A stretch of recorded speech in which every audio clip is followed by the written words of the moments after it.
Hey guys, what's up? So in today's video we're going to go ahead and take a look at the new Saf-T-Liner C2 Diecast model. So this is a very new product, obviously, and I just got mine yesterday, so we're going to do a video.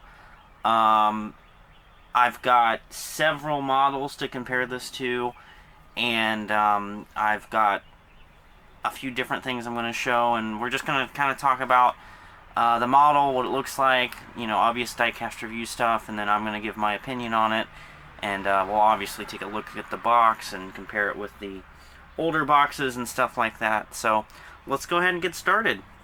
Alright, so first off, I will say this box is larger than the old C2 box, and you'll see why here in a second, but basically you've got your C2 on the outside, and it says authentic 1/53rd scale diecast model of Thomas Built Buses Saf-T-Liner C2 school bus. You've got the Thomas Built Buses logo down there, and then like I said, you got the bus over here, and you got your white and black and yellow stripe, and I think they did a really good job. The front and back openings of the box are just white with the Thomas Built Buses logo.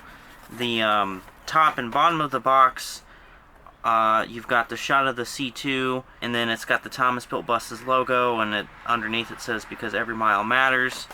The other side is pretty much the exact same as this side, and then the bottom is the same as the top, with the exception of this has contact information for Thomas Built Buses. The one thing that's missing that I kind of think is something they could have put in on the box, especially with the fact that both sides are just identical. I think on one side they should have had the little description area on the bus like they did with the older boxes, which when we get to the boxes I'll show you what I mean. But I do think that's something they could have done. So this box is taped, sealed. Now I've opened this, so my tape over here is obviously no longer there. But the other side is still sealed shut, which is nice in case you do want to keep this in its box.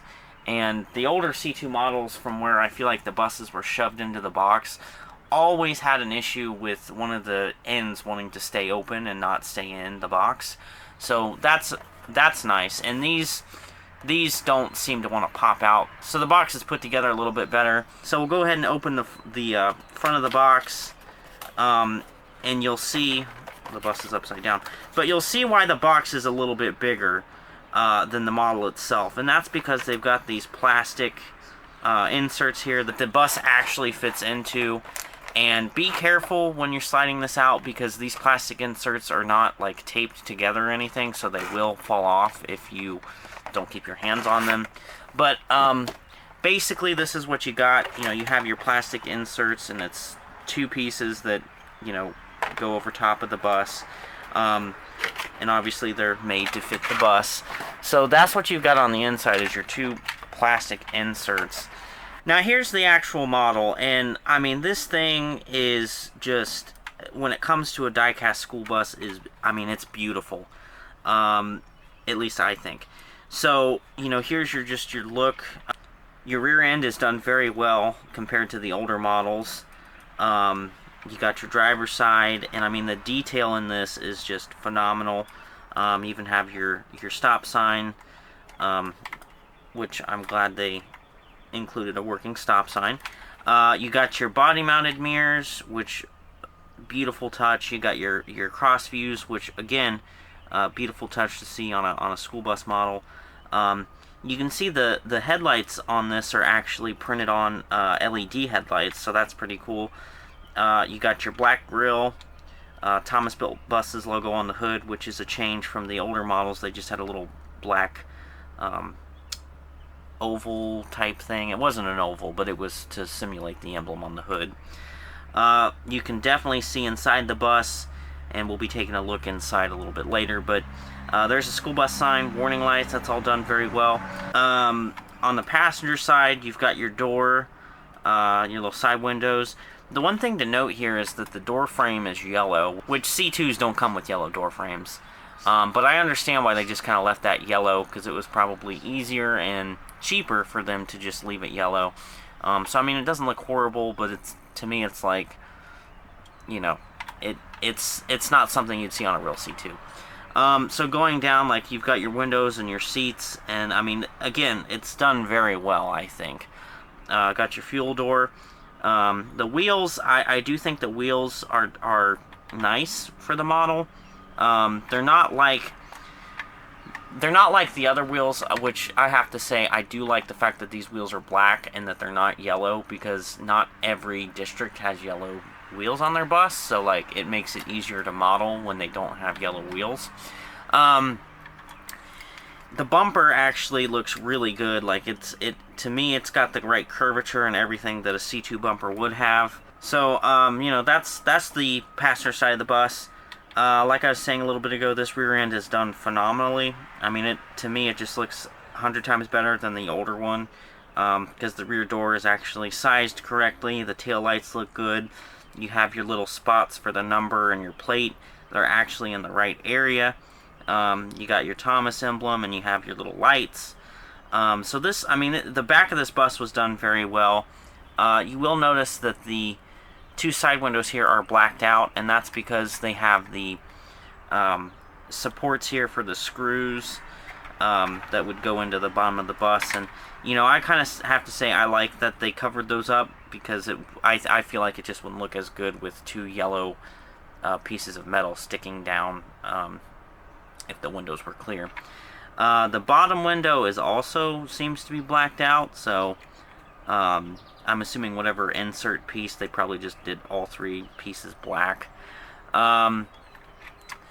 So that's pretty much the model. The bottom does say Saf-T-Liner C2, and it does have Thomas built buses and the website and all that kind of stuff on there like the old ones did. But you'll notice this bottom does not have a fuel tank or any simulated features of the bottom of the bus. It's just a flat plastic, which, you know, that's fine. I just think with up top being as good as it is, I don't think they really needed to do the bottom. So the roof, you'll notice, has an air conditioner unit on it. You've got some textured metal here with a little vent type thing, and then you have your roof hatches. They actually put more detail in the roof hatches on this model. As you can see there, it looks like an actual roof hatch, which is pretty cool. So overall, like, this model is done very well. I'm really happy with it, because you just don't ever get good school bus diecast like this. So, you know, I like it, and there are a few things that I will talk about here in a second that I just kind of feel like on the model are just small nitpicky things that I'm nitpicking, but, you know, obviously I'm going to talk about them since this is a review. So let's go ahead and get into that. So the first thing, you know, is the top air conditioner. I know why it's on there. It's because this bus here that they used on the box, this is one of their buses that they use in like ads and stuff whenever they put them in the magazines or online or whatever. And this particular bus has a rooftop AC on it, which is great. I also love how this bus actually has changeable signs. It's too bad that this didn't get like a little plastic piece and then a school bus sign behind it, because that would have looked really cool. But anyways, I just feel like for a lot of people who will be buying this model, you know, so most of you probably won't care, but personally, like, I like to model my buses, and to me, it's like that rooftop AC just doesn't work. Like, if I want to do a Lebanon bus, because none of ours have that, so therefore it just, to me, it wouldn't look right. I mean, it's something small, and personally, I mean, I'll overlook it, but that's just my opinion on the rooftop AC. The other thing you've got are the little spots here for like the tool boxes or utility boxes that they would put in front of the rear axle. Now, I like it on this side because, you know, that's what ours have, so it kind of looks like one of ours from this view. But my question is, as far as I know, the bus on the box, like the driver's side isn't shown, so the driver's side might have it, but the passenger side does not have it. So my thought is, why would you extend this metal piece down more than you need to and just stop the rub rail, when I feel like it would have been easier for them to keep the skirt at the same level and just continue the rub rail to the wheel? I mean, that's my personal thought on that. And I mean, it's not like the utility box or toolbox, whatever you want to call it, it's not like it's actually marked off. Like, that's literally just a blank, you know, side skirt. Like, there's nothing there that would indicate a door. So, like, that's the one thing I'm kind of curious about. So, I mean, again, it's a small nitpick. It's nothing that's, like, majorly wrong with it. And as I mentioned earlier, like, the yellow door frames, it's different. Because obviously a C2 would not have yellow door frames. But I know why they did it. It's just for the fact of making it easier. Like, for them to have come in here and just made the doors black, I mean, they could have done it, but it's just one of those things where it's easier for them to make it all yellow. And then, of course, above, it would have been kind of nice to see, like, a Saf-T-Liner C2 decal or print or something. And I know that's a really small thing, but, you know, that's just my opinion. I think that would have looked nice. And overall, I mean, it's a fantastic model. These little things that I'm kind of pointing out, like, I'm not saying this is a horrible model because of them. I'm just saying those are things I think, you know, could have been done better, or at least I would have done them differently. But anyways, those are my little critiques. We're going to go ahead and move on to looking at the boxes real quick, and then we'll move on to looking at the different models. Alright, so here in front of you I've got the two older versions of the C2 model box. So the first one would have been released whenever the model was first released. I don't know when exactly that was, but you know, you got the older model picture from when the C2 was first introduced, and it says authentic 1/54 scale diecast model of Thomas built buses, Saf-T-Liner C2 school bus, and the Thomas logo. Now this box is kind of worn with its color, but you know, you still get the basic idea. And this is what I was talking about earlier when it doesn't have a description. Like right here, it tells you a little bit about the bus, and then it gives you the specs behind the bus and stuff like that. Now the openings still have the Thomas emblem, which is not a bad feature, and then this portion is blank, other than this here saying it's not suitable for children under a certain age. But I mean, that's basically what you got. And just to see the size comparison, I mean, that's how much bigger the new box is compared to this one. And I mean, this box and this box are pretty much the same size, but this one, it's got this picture of a C2, which most of you are probably more familiar with this one, and it says the same thing. The Thomas logo is different on the side there and on the openings and stuff like that, and then it also has the same description and specs. So that, I mean, that's the two different Thomas boxes that the models would have came in. And like I said, this box is much bigger than the older boxes, and that's mainly because they're fitting in the plastic inserts to keep this model safe. But you know, that's just another one of those things I think they could have done, was put in either on one of these sides or on one of these, you know, just a basic description and specs. Even if these boxes already had it, you know, I feel like it would have been good to put on there just for keeping that part of the box going. But yeah, I mean, that's the comparison of the boxes and, you know, my input on the actual overall box design. Alright, so now we're gonna compare the new C2 to a few models. Starting off, we're gonna go with the other three versions of the C2 models. So you've got the original version, which was kind of boxy and had a black grille. You've got the second version that they did where the sides are actually angled like they should be with a black grille. And then you have the final version, which has a gray plastic simulated grille. I called it chrome once and got heavily corrected on it, but anyways.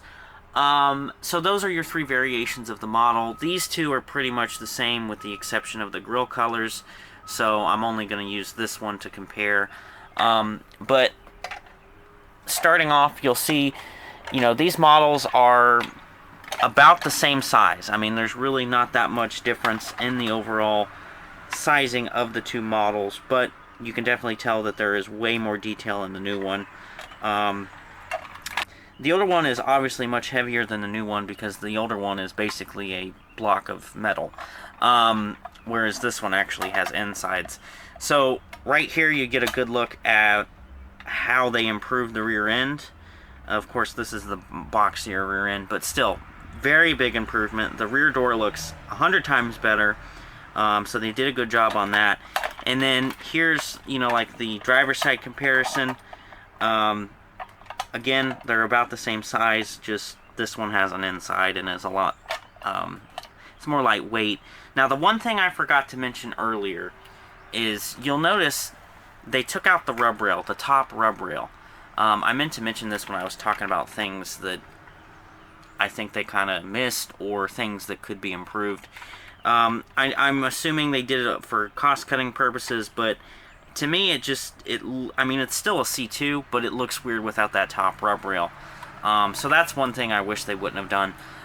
But you'll see here the stop sign is just a little bit bigger. Like the red part of the stop sign covers more area than the older one does. And also the actual plastic piece for the stop sign is a little bit larger. So that's kind of interesting. But, you know, this stop sign, I feel like it's bigger, easier to read, and it looks a little bit thicker, honestly. The older one is obviously smaller.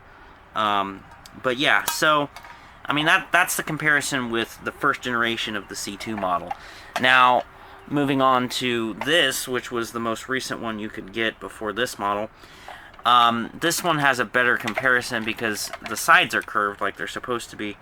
So you can see there, again, about the same size, but just way more detail in the newer one. And it just goes back to the overall difference in detail. They are both the same size, they just, one has way more detail. So I mean, overall, you can definitely put them next to each other, and it's not like one is bigger than the other. So that, I mean, that's a good thing, because especially for me, who has a very large 1 to 53rd-ish scale fleet, like, I wouldn't want this to be bigger than this. Like, I know the HDX models are bigger than the C2, but I wouldn't want the new C2 model to be bigger than the older C2 models, because then I feel like I wouldn't be able to incorporate them as much, and that would kind of suck. So that's, you know, that's the comparison with the older C2 model. Okay, so the next set of models here we're going to compare the C2 with are IC models. Now, I brought the first gen CE just because the first gen CE also has a lot of detail in it, and I thought it would be a good comparison. I know size-wise they're not really compatible for like a realistically modeled fleet. But the CE and the BE are, so we're going to kind of take a look. Now, the BE obviously is going to be shorter because it's the BE, but these buses both have cross view and body mounted mirrors, which is nice, because again, it's not something you really ever get on diecast school buses. So that aspect, you know, they do look really good together. And even though the C2 has an interior detail and the CE and BE don't, you know, they still do look very well together, I think. And the weird thing you can kind of do with a BE and a C2 is this, because the BE's mirrors are small enough to fit in between the C2's mirrors. So yeah, that's random, but you can do that if you want. So the CE, obviously, I mean, I feel like since it's the same, about the same length, it looks a lot better. You've got, both buses have cross views, and one's taller than the other. I mean, the C2 is a little bit taller than the CE, but still, I feel like they look really good together, especially like if you had them set up next to each other. I do not think that they would look that horrible together. The CE is obviously longer, but it's about the same as if you were to put this CE next to one of the older C2 models.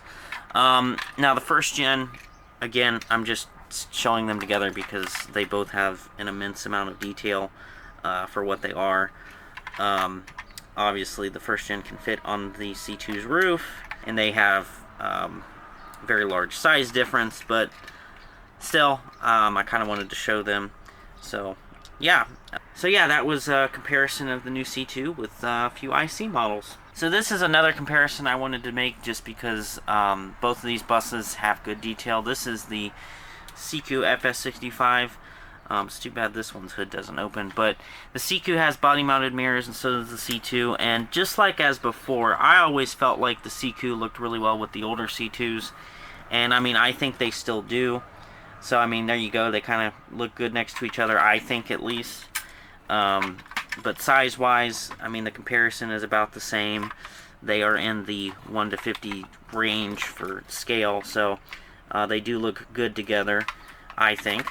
But yeah, I mean, that's pretty much it for what they look together. But there's your little comparison, and if you happen to have a Siku, you'll know that they go together fairly well, and they look pretty good in your fleet.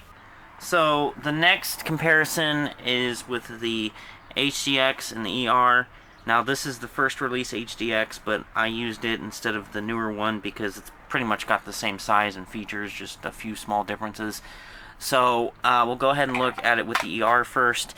The ER has always been bigger than the C2, so model-wise. So you know there is some size difference to expect there, but you can see that's pretty much what they look like together, and yeah, it definitely will fit on the roof of an ER model if that's something you want to do with that. Here's the driver's side view, and you can even see here that this stop sign is a little bit bigger than that stop sign, because this is about the same design as what they used on the older C2s and the HDXs. So that's your comparison with the ER. You pretty much have the same thing with the HDX, is to where it's because it's got the same body as the ER, just the updated front end and rear end, but it'll sit on top of the HDX just fine, with no issue, obviously. But you know, me personally, when I used to be really big into the 1 to 53rd, I mean, I still am, but like when I used to like set them up and they were together in the sense of sitting next to each other, like in a lot, I always spaced these two away because there is a slight, you know, difference in size. Because me personally, I don't really care for that small size difference, because obviously it's not like an HDX would sit up that much taller than a C2 in real life, and they're, you know, it's like their width, if you can see what I'm talking about. Like the HDX would not be that much wider than a C2, so it's like I would just kind of park them a little bit, like I would space them with buses that look better, you know, closer to this, and then I just kind of like space them with the CEs and stuff like that. But that's how I did it, because I'm a little weird when it comes to scales. But still, they do look good together, and if you have an HDX, having one of these new C2 models is not going to make, you know, it's not going to look horrible. So the next model I wanted to show as a comparison, because it kind of shows how far we've come and what kind of school bus models we get. But that's the S-Series model. The S-Series also would have came with mirrors. I don't know if you can tell these are mirrors. Well, yeah, you can. I just never put them on. But, I mean, these two, the S-Series, they're about the same length. But the S-Series is obviously wider than the C2, so it's not exactly the same scale. But, you know, they do still, I mean, they can work together if you want them to, I guess. But it just kind of shows you how far we've come from since the 80s when it comes to school bus diecast. I mean, the S-Series is pretty much a bank, because it's got, you know, you could put a coin in there and then it would come out the rear door. And I mean, the hood comes off and you've got the engine, but it's just cool to see. Like, this is what you would have gotten, you know, in the 80s for a school bus model. And then today, you know, we're getting this with all kinds of mirrors, a working stop sign, an interior, and just all sorts of detail. So, you know, I just kind of wanted to include this one just to show the difference. And I mean, the S-Series does have a Thomas body. I know, like, the box for the S-Series has a Carpenter on it. I don't know why, because it's like this body has a roof hump. That's a Thomas. And the rear end looks like a Thomas, and the visors and stuff, just the way this body looks, to me it's a Thomas. And then when they did the 3000 series model, it actually had a Thomas on the box. So obviously. But yeah, I mean, that's pretty much the comparison there, and like I said, I just kind of wanted to include it in there just to show the age difference. Alright, so I'm sure this video is probably way longer than it needs to be, but I mean, this is a pretty big deal, so I wanted to put all kinds of stuff in this review. But as you can see, I have unscrewed the bottom of this bus because I wanted to take one apart and kind of show you the inner workings of it, because it does have some detail. So, popping the top just a minute ago, I found something kind of interesting. Opening this up, first off, here's the bottom. I'm not going to flip it over because it's got the screws in it, but the bottom is obviously plastic. On the inside here, let's see if I can cover all of the screw holes real quick. But this is what the reverse side looks like. No special detail. So we're going to put that right there. So in here, you'll see that they've got these little weights to kind of weight down the model. So that is another reason why, you know, it's a little bit more than $25, which to me it's funny, because you would think the model being not a full block of metal, and even with a little bit more detail, you wouldn't think it would be $35. You'd think that the older model would have been $35 for as big as it was. But it's not that way. So in here, I mean, you've got these weights, which it looks like they're stacked in two, and it seems like there are little pins for them to slide on top of, just to kind of keep the bus evenly weighted. It feels like some of them are actually glued down. I don't know. I'm trying to see if I can get the interior to come out so I can show you guys that. But basically, like, that's the inside of the bus. I don't know if it's going to let me lift this out, and I don't want to break it, obviously. So let me see what I can do. Well, that was easy. Okay, so I just kind of pulled the body off of the interior, and it came right out. So this is your inside. Like, you got your plastic inserts for your windows. There's your stop sign. There's those two pins I was talking about. And it looks like that bottom window is not blacked out like I thought it was. It's just the fact that everything is dark in there. So that's what the inside of the model looks like. And then here's your view of, like, the seating area, which is your typical school bus model seating area. But the thing I really wanted to show off was the driver's area. So you've got your Thomas steering wheel, even your Thomas dash. I mean, a lot of that looks exactly how it would look on the bus. I mean, the switches, I mean, the detail that they put into this is, I mean, it's awesome. Even though, like, this is laid down obviously more than it would be, but I feel like that's so you can actually see it. But the amount of detail in this driver's area is, I mean, phenomenal. And look at the I'm trying to see if there's a better view. Look at the switch panel. I mean, you can see actual switches on there, and you can see, like, the little driver compartment for storage and whatever right behind it. But I mean, that is some nice detail on this model, not something you'd expect. But yeah, I mean, I just kind of wanted to take the model apart just to kind of show you guys that stuff, because I think it's cool, and I figured you guys would too. Alright guys, that's going to be it for this review of the new Saf-T-Liner C2 model. If you're wondering, and I forgot to mention this in the last part of the video, but if you're wondering what that sliding sound is, it's those weights that are in there. But again, fantastic model. I'm glad they redesigned it. I'm very happy with this, even with the few things that I did mention that I think could have been done better. I mean, it's still, I mean, it's a model. And, you know, they by no means have to produce a diecast model of their real product. So it's awesome to see that they put the time and effort into doing something for, you know, the enthusiasts, and that we get something like this. So, yeah, good job, Thomas. IC, come on, step up your game. It's almost been 10 years since you've released a model. We need a model. Come on. That's all I gotta say. Bluebird, you're okay, but I feel like you could do something more. Like, you could bring the transits back or something. I don't know. That's just me. But, thank you guys for watching. Let me know what you think. And yeah.